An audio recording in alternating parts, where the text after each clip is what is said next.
We are coming to the end of the gospel portion of the Bible year, if you can believe it. This is the last sermon from the Gospels for the year as we head into Acts of the Apostles and then the epistles and then on to Revelation. But we are so close to the end of our experience here at the Bible year. And our last reading comes from the Gospel of John, chapter 15, verses 1 through 17, and I will be reading from the Common English Bible. I am the true vine, and my Father is the vineyard keeper. He removes any of my branches that don't produce fruit, and he trims any branch that produces fruit so that it will produce even more fruit. You are already trimmed because of the word that I have spoken to you. Remain in me, and I will remain in you. A branch can't produce fruit by itself, but must remain in the vine. Likewise, you can't produce fruit unless you remain in me. I am the vine, you are the branches. If you remain in me and I in you, then you will produce much fruit. Without me, you can't do anything. If you don't remain in me, you will be like a branch that is thrown out and dries up. Those branches are gathered up, thrown into a fire, and burned.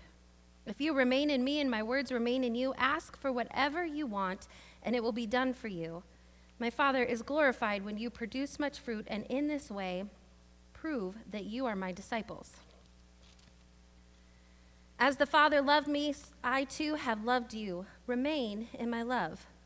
If you keep my commandments, you will remain in my love, just as I kept my Father's commandments and remain in his love. I have said these things to you so that my joy will be in you and your joy will be complete.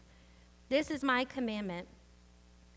Love each other just as I have loved you. No one has greater love than to give up one's life for one's friends. You are my friends if you do what I commanded you.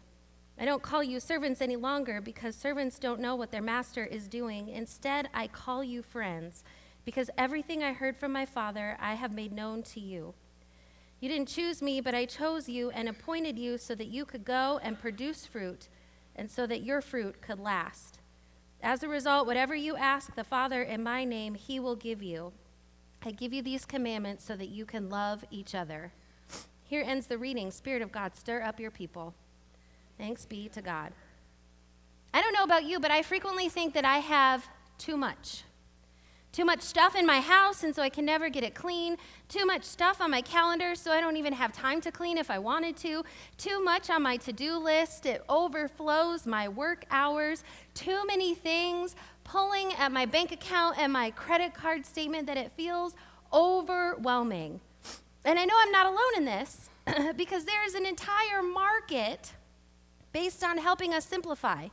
There are countless books and podcasts and Netflix shows about getting rid of stuff, getting rid of physical stuff, getting down to the essentials of your to-do list, figuring out that one thing you're supposed to be able to do at work that really makes a difference. There are even apps you can put on your smartphone that will look at your spending habits and they'll tell you what subscriptions you're paying for that you've forgotten about, and they'll help you cancel them. There's an entire market about trimming down the muchness of life. And usually, the way these things are advertised is with the goal of making life simpler, making life easier, making sure you have all the money you need to have.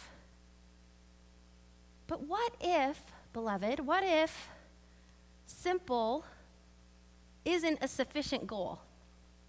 Now, in her defense, I will offer up, Marie Kondo does talk about joy, but even she doesn't go far enough.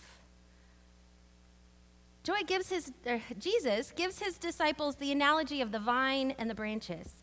Now, I assume here that he is talking about a grapevine, because when we consider the area that Jesus is doing his ministry, grapes, olives, and figs are typically what grows there. And from what I know, olives and figs grow on trees, so that leaves grapes.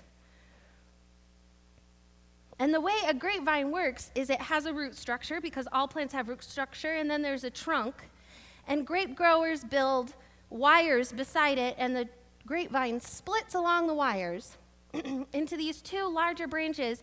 And then these smaller branches come off, and off the smaller branches there are even more branches, and that's where the leaves and the fruit are, those little branches. And what I didn't know about grape growing was that you couldn't just let the grapevine grow. that if you want grapes from your grapevine, you have to cut off some leaves. That a lot of grapevines will just make leaves like crazy. It's like their favorite activity, all the leaves. I'm going to make all the leaves. And if you let it do that, it won't produce enough fruit for you to bother harvesting with. So when Jesus tells this story of being the vine and the branches and talks about trimming, he's assuming that his disciples know this about grape growing. And Jesus promises his disciples that if they stay connected with Jesus, if they obey all the things he taught them, if they practice their spiritual disciplines, if they live a life of generosity, hospitality, if they heal the people around them and teach the people around them and liberate those around them, then they will be fruitful. What is this fruit?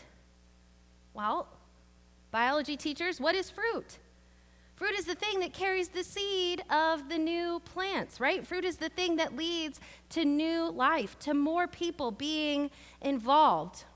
So when Jesus talks to his disciples about fruit, when we hear about fruit in the New Testament, it's about new believers. It's about a growing church. And we can take this analogy all the way back to another parable Jesus tells, where Jesus talks about a sower who's extravagant, right? Maybe you remember this story. The sower's like chucking seeds everywhere, and some of them grow and some of them don't.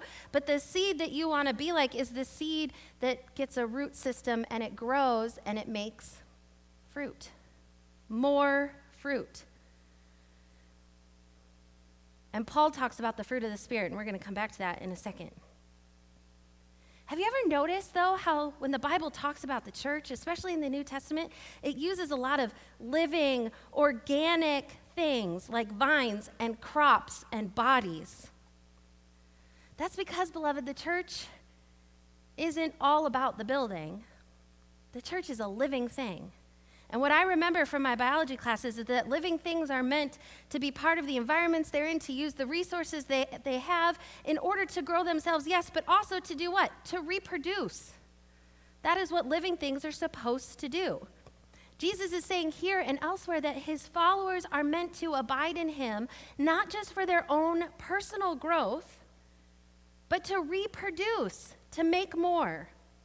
Now, the analogy starts to break down because I am not referring to the biological production of children. This is spiritually reproducing. Fruitfulness for us is what our life produces outwardly in the world.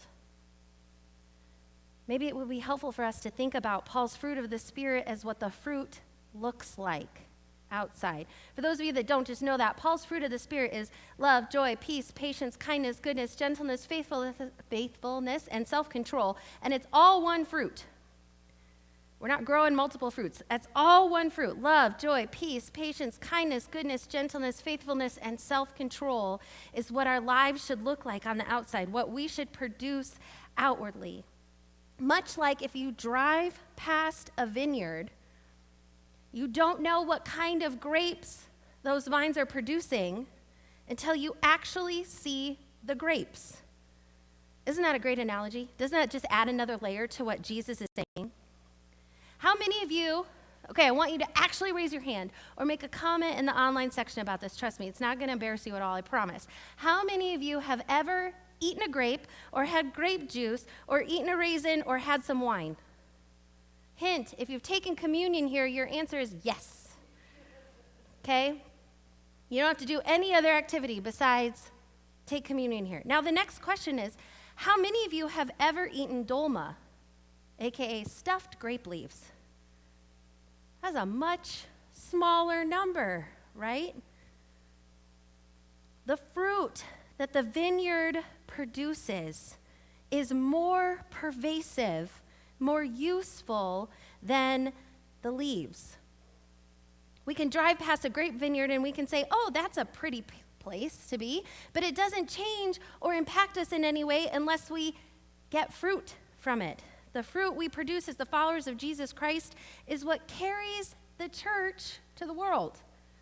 It's how most people are going to interact with us, and by the way, it's how most people are going to know if you're a Christian at all.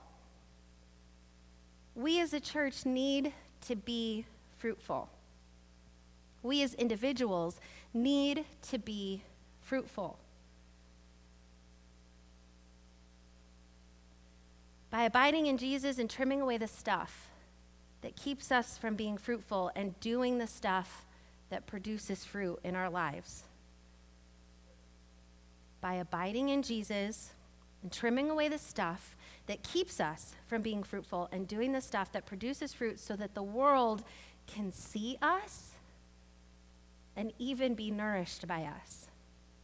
It's that simple, it's that hard, and let me just tell you right now, it can be painful. Let me give you an example. Some of you do not know this about me, but when I was in college, I went to college and got my biology degree. I have my Bachelor of Science in Biology with a minor in chemistry. And I did that because I was naive, but I really wanted to swim with Shamu. I am a child of the 80s. I grew up with SeaWorld. The ability to swim with shampoo was like the pinnacle of cool in my life because we went to SeaWorld every other year. And the reason we went to SeaWorld is, I bet for another fact you may not know, there was a SeaWorld in Ohio. Did you know that? Right? My family was not wealthy. We did not go to San Diego every year. I've never been to one of those cool coastal SeaWorlds. I went and saw Shamu in Akron, Ohio every other year. And I was like, yes, that's goals right there. Dancing with a walrus. Score. And so I thought, biology degree, why not? And while I was in college at the University of South Dakota, I was more than halfway through, and my dream had evolved a little, and I decided, okay, maybe I don't want to swim with Shamu.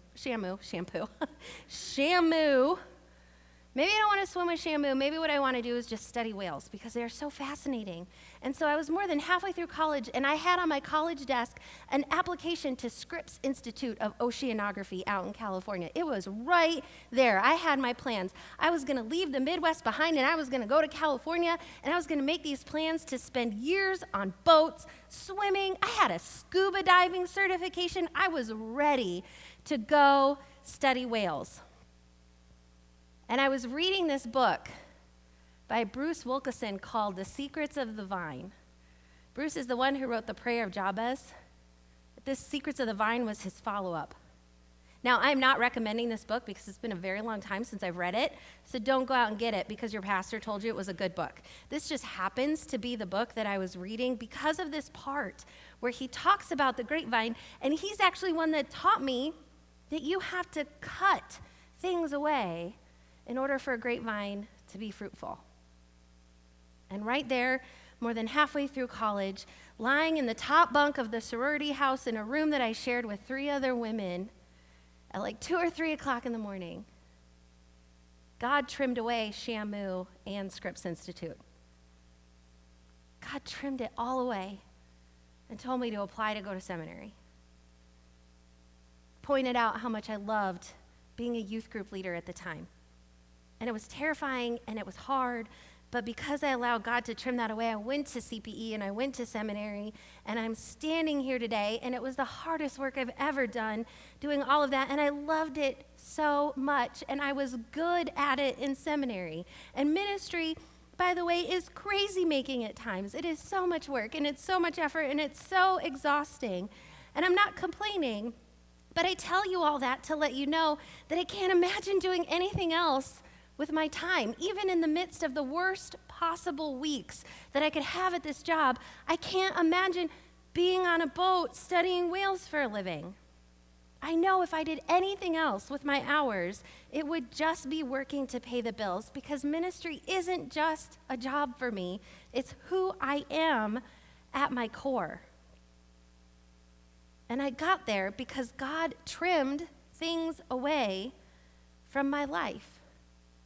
And not bad things. That's the hard part of this conversation, right? There is nothing wrong with hopping on a boat and studying whales. We need people to do science out in the world. Science is a good thing, but it wasn't my thing.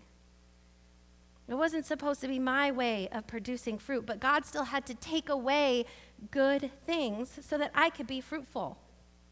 Trimming is hard and it hurts. It could be as you do your own discernment, there may be things that have to be trimmed away so that your life can produce the fruit of the Spirit. And as the church does its own discernment about its programs and its ministries, there may be good things that we have to trim away because they're not producing the fruit that we need to produce out in the world. If it doesn't help us abide in Jesus, or if it doesn't produce the fruit of love, joy, peace, patience, kindness, goodness, gentleness, faithfulness, and self-control, then we need to let it go. That was my favorite part, by the way, of reading Marie Kondo's book. I haven't seen her Netflix show. I have no opinion on it. Someone asked me about it later. I haven't watched it because I read the book, right? And so I don't need to watch the show again. But I loved it because she said, you pick up objects in your house and you say, does this give me joy? And if the answer isn't a resounding yes, then you get rid of it. She's got some opinions I disagree with on books, but it's fine. Everyone's entitled to their own opinion. And I think as a church, this is exactly what we need to be doing in our individual lives and as a church. We need to hold it up and we need to say, does it produce love, joy, peace, patience, kindness, goodness, faithfulness, self-control in myself or in others? And if the answer is no, then it either needs to be radically changed or it needs to be trimmed away. This is a question that your ad board has been working with, and not just your ad board. Some of you know about this, but there's a group of people who have committed to helping me navigate ministry. I call them my fancy committee. They don't have any decision-making authority. They just meet with me and say, hey, maybe this is not the great direction for you. Maybe we should move back this way. Maybe have you considered trying this in your ministry? And I meet with them and I go, oh my gosh, this is my entire life. Help me navigate it. And so we meet together and talk, and we've decided that we love this idea of asking these questions about ourselves and about the church. And we joked about changing the name of our church to like dopamine chasing. Dopamine is the brain chemical that releases in your brain, by the way, that produces joy before you leave this place and try to tell people that I told you we were going to go start doing drugs. That's not what we're doing. It's a brain chemical. It's organic. It's all natural. It's a thing you do, right? When you ask this question and you trim away the stuff that's distracting you from being fruitful. That's what we're going to do. The ad board has come up with 4 goals for 2023 that we're going to be chasing after. Actually, they didn't come up with it. It emerged from the CAT survey. That's the congregational assessment tool that we took earlier this year. And these are the top 4 goals that all y'all who participated in the CAT survey said we want to see in the church. And so we're going to be looking at this and chasing after this in our fruitfulness. And I want to share them with you today. The first goal, and you're going to hear them a lot, just so you know, so you don't have to memorize them. The first goal is to develop and implement a comprehensive strategy to reach new people and incorporate them into the life of the church. AKA, the church's very first goal is to be fruitful. We're going to make new plants. We're going to go after new branches. Fruit equals new life because healthy organisms reproduce. Second goal, we're going to make necessary changes to attract families with children and youth to our church. This is going to involve listening to the families that we are already connected to and listening to the families that we're connected to but aren't as involved in, and we're going to have to trim and change to match what they ask for and what they say they need.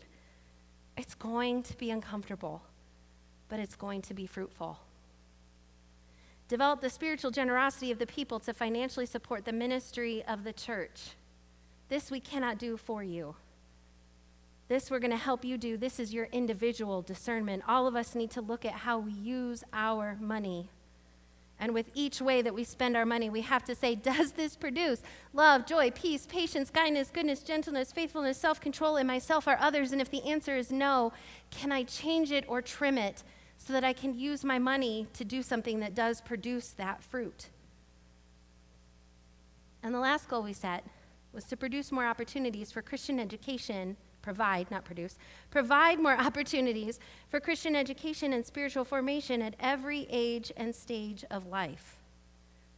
This is the piece of our work that helps folks abide in Jesus. But what this means is that some of our current and existing small groups are going to have to undergo changes.